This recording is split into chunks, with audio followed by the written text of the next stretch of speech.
Lutung Kasarung.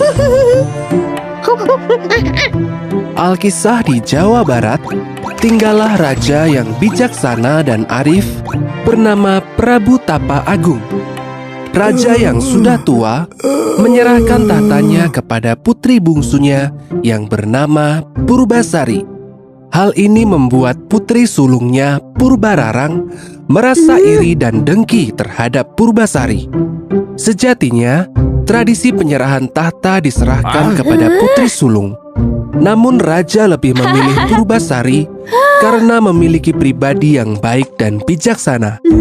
Bersama tunangannya, Raden Indrajaya, Purbararang merencanakan sesuatu yang jahat untuk merebut tahta dari Purbasari.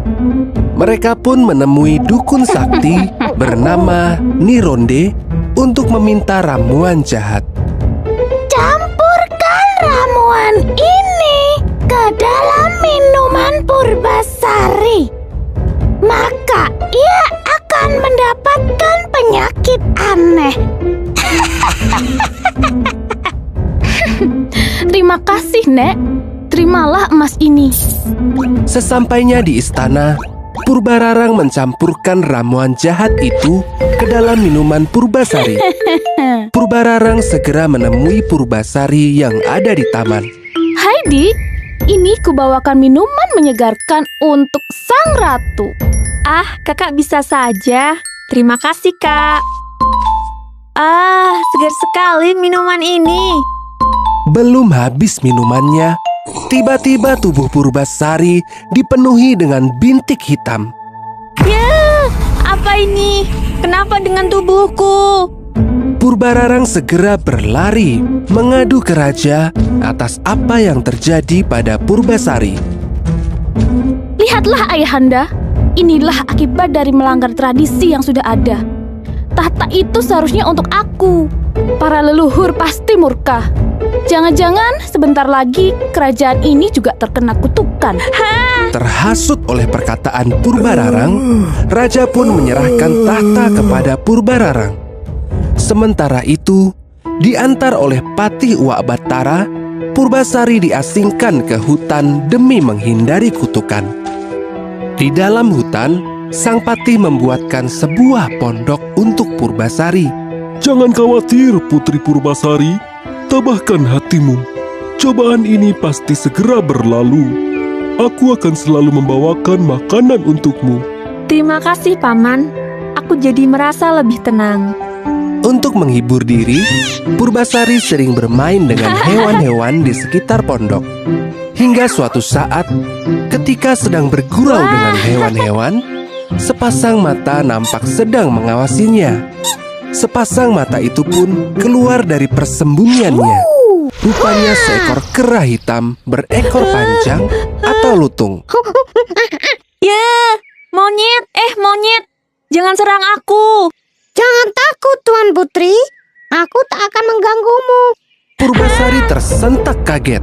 Lutung itu bisa berbicara. Aku sebenarnya Guru Minda, putra Sunan Ambu dari Hayangan. Oleh karena aku membuat kesalahan, aku dibuang dalam wujud seperti ini dan kesasar di hutan ini. Merasa senasib, mereka pun berteman. Purbasari memanggil Guru Minda dengan Lutung Kasarung, yang berarti lutung yang kesasar. Wah, Lutung sering membantunya untuk mendapatkan buah-buahan. Hingga suatu malam purnama, Lutung Kasarung nampak berdoa. Ternyata ia meminta pada Yang Kuasa untuk bisa menyembuhkan penyakit Purbasari. Doanya pun terkabul. Tanah di sekitar Lutung tiba-tiba dipenuhi dengan air jernih, sejuk nan harum dan menjadi sebuah telaga. Esok paginya, ketika matahari menyingsing, Lutung mengajak Purbasari ke telaga tersebut. Menjebur dan mandilah di telaga ini. Niscaya penyakit Tuan Putri akan sembuh. Purbasari pun menuruti perkataan Lutung. Ia segera menceburkan diri ke telaga itu. Perlahan-lahan, bintik-bintik hitam yang memenuhi badan Purbasari mulai menghilang. wah, tubuhku telah kembali bersih. Terima kasih sekali, Lutung. Kamu sungguh baik. Sama-sama Tuan Putri. Suatu hari, Patih Uwak Batara hendak mengantar makanan ke Purbasari. Sesampainya di pondok Purbasari, Patih dikejutkan oleh penampakan Purbasari. Hah, Putri? Anda sudah sembuh. Penyakit itu telah hilang. Iya, Paman. Ini semua berkat si Lutung. Syukurlah. Berarti Tuan Putri bisa kembali lagi ke istana. Maaf Paman. Sepertinya aku harus menolak ajakan Paman. Apa maksud Tuan Putri? Aku sudah betah untuk hidup di sini. Aku merasa nyaman tinggal bersama teman-teman di hutan. Tapi Tuan Putri, Raja tentu akan sangat merindukanmu. Mohon pertimbangkan lagi. Baiklah. Tapi dengan satu syarat. Lutung Kasarung ikut bersamaku kembali ke istana. Tentu saja Tuan Putri. Maka Purbasari pun kembali ke istana. Betapa terkejutnya Purbararang melihat penampilan adiknya yang telah sembuh dari penyakit aneh itu. Kau mungkin sudah sembuh adikku, tapi tidak semudah itu untuk masuk kembali ke istanaku. Aku mempunyai 2 syarat untuk menguji siapa yang lebih baik di antara kita. Yang pertama, kita uji rambut siapa yang lebih panjang. Purbasari nampak was-was. Rambut kakaknya itu selalu lebih panjang dari rambutnya. Kita lihat siapa yang lebih baik. Benar saja, rambut Purbararang jauh lebih panjang ketimbang Purbasari. Lutung yang menyadari kekalahan Purbasari segera berdoa. Seketika, rambut Purbasari nampak tumbuh memanjang, melebihi rambut Purbararang. Kau boleh saja memenangkan lomba ini, tapi berikutnya aku yang akan menang. Yang menang akan menjadi ratu, dan yang kalah harus pergi dari istana ini.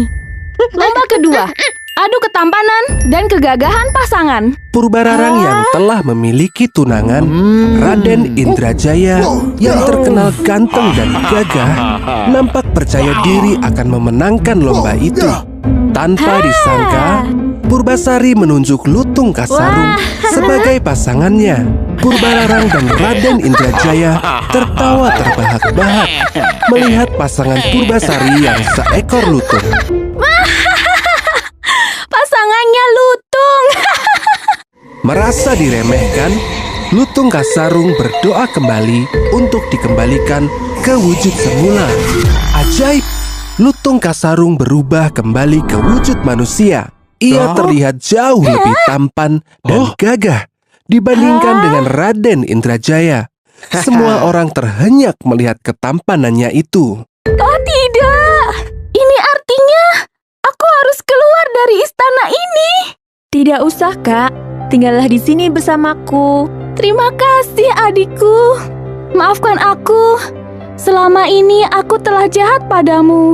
Iya, Kak. Aku sudah memaafkanmu dari dulu. Putri Purbasari pun dinobatkan kembali sebagai ratu kerajaan.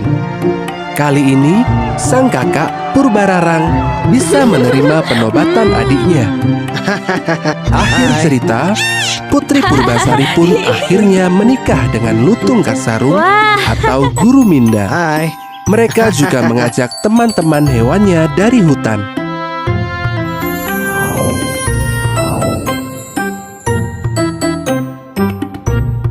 Pesan dari cerita ini adalah, setiap perbuatan buruk janganlah dilawan dengan perbuatan buruk juga. Mau memaafkan kesalahan orang lain merupakan hal yang terpuji dan berjiwa